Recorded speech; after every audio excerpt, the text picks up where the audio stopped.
Yo, what's going on, everybody? GZTV back with another video. The last video till probably late tonight. I am back with another one, and in this video, we are going to be talking about Better Call Saul Season 5, Episode 8. We have Bagman, probably one of the best Better Call Saul episodes I've seen. I love this episode. This episode was awesome. It really has like that thrill ride that Breaking Bad has, and they're starting to like reach that status throughout the show. You gotta give it some time. You gotta kind of be patient with it, but eventually it just reaches that point. And I feel like this is like the climax of the entire series right here. Like we're finally reaching the point. Saul's finally getting hands on into the cartel business, and it gets crazy. Like this is the first time even without Breaking Bad, this is the first time I've ever seen Saul be put in a life-threatening situation. So it's definitely a crazy installment in the series. We're going to get through the plot. We're going to get through the critical reception. Let's go. So, the cousins arrive at a Mexican cartel site to pick up Lalo Salamanca's bail money. They take bags and put them in there. As they depart, an informant inside the building makes a telephone call to report their presence. Lalo gives Jimmy McGill directions to a remote desert pickup site so that cousins can give him the money and he can bring it back because of the Salamancas roll into town.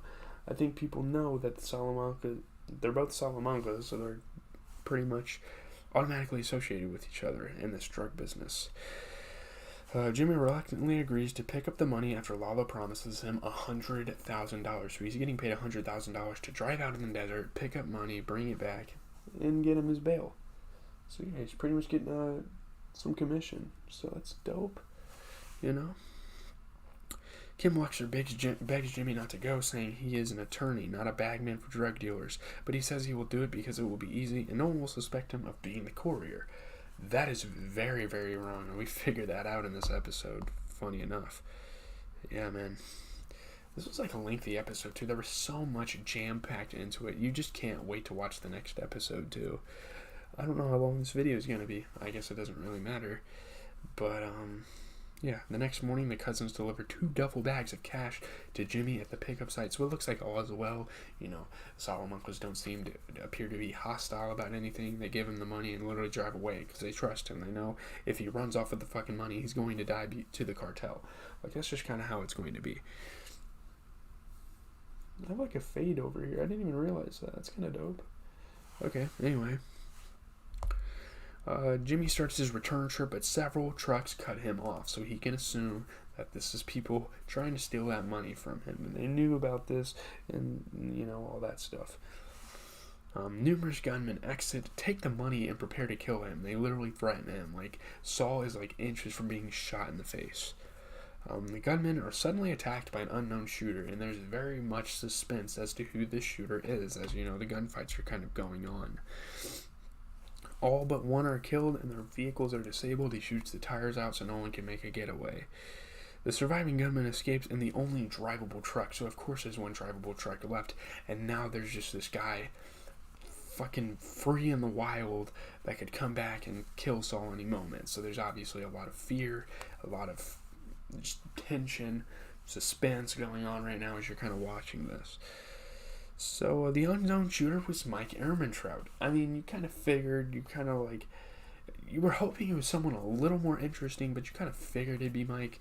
I don't know who I thought it would have been. I thought it was like the Jack dude from Breaking Bad. That would have been very interesting to introduce that character, maybe, but they probably didn't want to because he wasn't a big part of Breaking Bad until later on into the show. I guess the same thing applies to Gus, but still. He was tracking Jimmy for Gus Fring to make sure he was doing okay, and when he realized he stopped, he had to go out and do something about it. He finds his truck was also disabled in the shootout, so he places a still shaken Jimmy and the money in Jimmy's car and begins driving back to Albuquerque, as this is the only car they have accessible to them. All the other trucks are like fucking shot, literally. And Mike makes that same joke, which is funny. Jimmy's car soon breaks down. I mean, it's a shitty Suzuki Esteem, so we almost assumed that was going to happen. And, of course, the plot inconvenience, that makes it more of a struggle.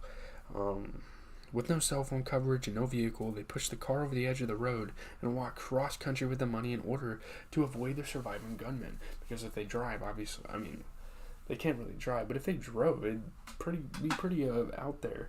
for someone to come get them, because I know what Jimmy's car looks like, you know what I mean? Yeah. As they camp overnight, Jimmy tells Mike that Kim knows of his work for Lalo, which is a big, big mistake. Mike warns Jimmy that if she knows details about the Salamancas, Kim is now in the game and now her life is at risk. And obviously Jimmy doesn't want that. And Jimmy's starting to kind of learn things about this. You don't tell anyone that's not involved about what you're involved in, because they're going to want to get involved, given how dangerous it is, given how high the stakes are, how much money he's getting paid. Like, she would obviously want to join in. But, yeah, you know, he made that mistake, and obviously he's a rookie to, like, the very corrupt part of being a lawyer. So, you know, obviously he's pulled off cons, but he's never been with the cartel. He's starting to learn that, and he's going to fully evolve by the time Breaking Bad comes around. This is just like some character development for Saul. Jimmy and Mike resume their trek the following morning. When Jimmy fails to return, Kim pretends to be Lalo's attorney to visit him in prison and to ask him about things. Obviously, Lalo's very disappointed. He's like, why the hell did this guy tell his wife about us? What is he doing? Obviously, he's putting her at risk. And obviously, the curiosity is going to take over, and she's going to want to talk to people connected with this. She tells him she is Jimmy's wife and asks for Jimmy's location so she can search. They can't do that. You can't do that. He has $7 million. He's not going to tell anybody but the people he paid where that money is. Lalo refuses and tells her Jimmy will be fine because he is a survivor. He knows, he has a lot of confidence in Jimmy. He knows that Jimmy's a fucking badass when he wants to be. And yeah, dehydrated and sunburnt, Jimmy reaches his limit and collapses, and Mike fails to motivate him to go on. He's like, look, man, come on. You know what you're doing this for. You're doing this for the money. You're doing this to put it on the table. Mike spots the surviving gunman, but rather than hide as Mike directs, Jimmy regains his motivation and runs into the road to attract the gunman's attention. So he's pulling off another one of these tricks, as always.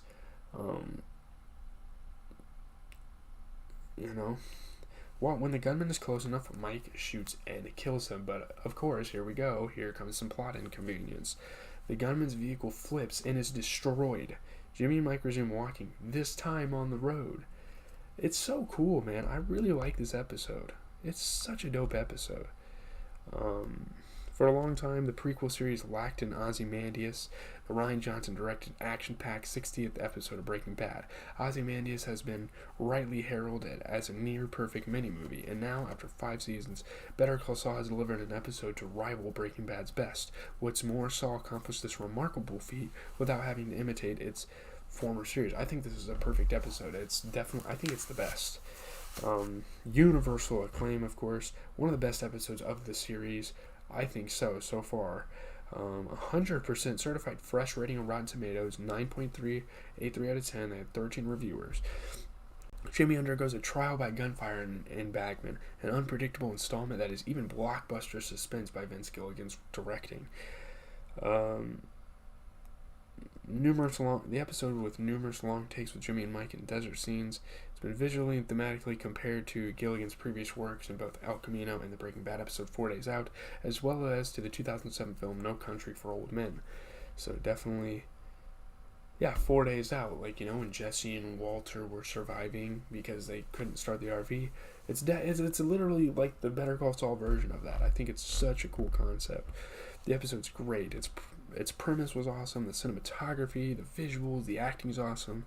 Better Call Saul can get hemmed in by the demands of being a prequel, particularly on the drug side of things, but his individual moments can feel even deeper, more artfully crafted.